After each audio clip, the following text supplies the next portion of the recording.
ನಾಡಪ್ರಭು ಕೆಂಪೇಗೌಡ ಅವರ 516ನೇ ಜಯಂತಿಯನ್ನು ಅದ್ಧೂರಿಯಾಗಿ ಆಚರಿಸಲಾಯಿತು. ಕೃಷ್ಣರಾಜಪೇಟೆ ತಾಲೂಕಿನ ಕಿಕ್ಕೇರಿ ಪಟ್ಟಣದ ಕೆಂಪೇಗೌಡರ ವೃತ್ತದಲ್ಲಿ 516ನೇ ಕೆಂಪೇಗೌಡರ ಜಯಂತಿಯನ್ನು ಗ್ರಾಮದ ಮುಖಂಡರ ಸಹಕಾರದೊಂದಿಗೆ ಅದ್ಧೂರಿಯಾಗಿ ಆಚರಣೆ ಮಾಡಲಾಯಿತು. ಕೆಪಿಸಿಸಿ ಸದಸ್ಯ ಕಿಕ್ಕೇರಿ ಸುರೇಶ್ ಮತ್ತು ಜಿಲ್ಲಾ ಪಂಚಾಯಿತಿ ಮಾಜಿ ಉಪಾಧ್ಯಕ್ಷ ಕೆಎಸ್ ಪ್ರಭಾಕರ್ ಮತ್ತು ನೂರಾರು ಮುಖಂಡರು ನಾಡಪ್ರಭು ಕೆಂಪೇಗೌಡ ಅವರ ಭಾವಚಿತ್ರಕ್ಕೆ ವಿಶೇಷ ಪೂಜೆ ಸಲ್ಲಿಸಿ ಪುಷ್ಪಾರ್ಚನೆ ನೆರವೇರಿಸಿದರು.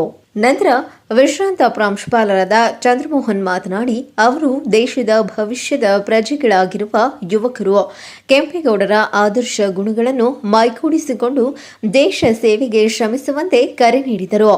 ಬೆಂದಕಾಳೂರು ಎಂಬ ಊರನ್ನ ಪ್ರಪಂಚದಲ್ಲಿರುವ ದೊಡ್ಡ ನಗರಗಳಲ್ಲಿ ಬೃಹತ್ ಬೆಂಗಳೂರು ಪ್ರಮಾಣದಲ್ಲಿ ಬೆಳೆದಿರುವುದು ಅದಕ್ಕೆ ಕೆಂಪೇಗೌಡರ ದೂರದೃಷ್ಟಿಯ ಫಲವಾಗಿದೆ. ಕೆಂಪೇಗೌಡರು ಒಂದು ಜಾತಿ ಅಥವಾ ಧರ್ಮಕ್ಕೆ ಸೀಮಿತವಾಗಿಲ್ಲ, ಪ್ರತಿಯೊಂದು ಸಮುದಾಯದ ಪರವಾಗಿ ಕೆಲಸ ಮಾಡಿದ ರಾಜರಾಗಿದ್ದಾರೆ. ಅಂದೇ ಬೆಂಗಳೂರಿನಲ್ಲಿ ಪ್ರತಿಯೊಂದು ಸಮುದಾಯಕ್ಕೆ ಒಂದೊಂದು ಪೇಟೆಗಳನ್ನು ನಿರ್ಮಾಣ ಮಾಡಿದ್ದರು. ಇಂದು ಹಳ್ಳಿಗಳಿಂದ ಬೆಂಗಳೂರಿಗೆ ಯುವಕರು ಉದ್ಯೋಗವನ್ನು ಅರಸಿಕೊಂಡು ವಲಸೆ ಹೋಗುತ್ತಿದ್ದಾರೆ ಎಂದರೆ, ಬೆಂಗಳೂರು ನಗರ ಆಕರ್ಷಣೆಯಾಗಿದೆ ಎಂದರೆ ಅದಕ್ಕೆ ಕೆಂಪೇಗೌಡರ ಕಾಲದಲ್ಲಿ ನಗರ ನಿರ್ಮಾಣ ಕಾರ್ಯದಲ್ಲಿ ಕೈಗೊಂಡಿರುವ ಯೋಜನೆಗಳೇ ಸಾಕ್ಷಿಯಾಗಿವೆ ಎಂದು ತಿಳಿಸಿದರು.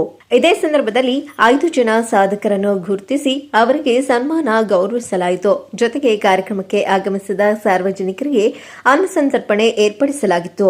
ಈ ಸಂದರ್ಭದಲ್ಲಿ ಜಿಲ್ಲಾ ಪಂಚಾಯಿತಿ ಮಾಜಿ ಉಪಾಧ್ಯಕ್ಷ ಕೆಎಸ್ ಪ್ರಭಾಕರ್, ಕೆಪಿಸಿಸಿ ಸದಸ್ಯ ಕಿಕ್ಕೇರಿ ಸುರೇಶ್, ಜೆಡಿಎಸ್ ಹೋಬಳಿ ಘಟಕದ ಅಧ್ಯಕ್ಷ ಕಾಯಿಮಂಜೇಗೌಡ ಸೇರಿದಂತೆ ಇತರರು, ಗ್ರಾಮಗಳ ನೂರಾರು ಮುಖಂಡರು ಹಾಜರಿದ್ದರು.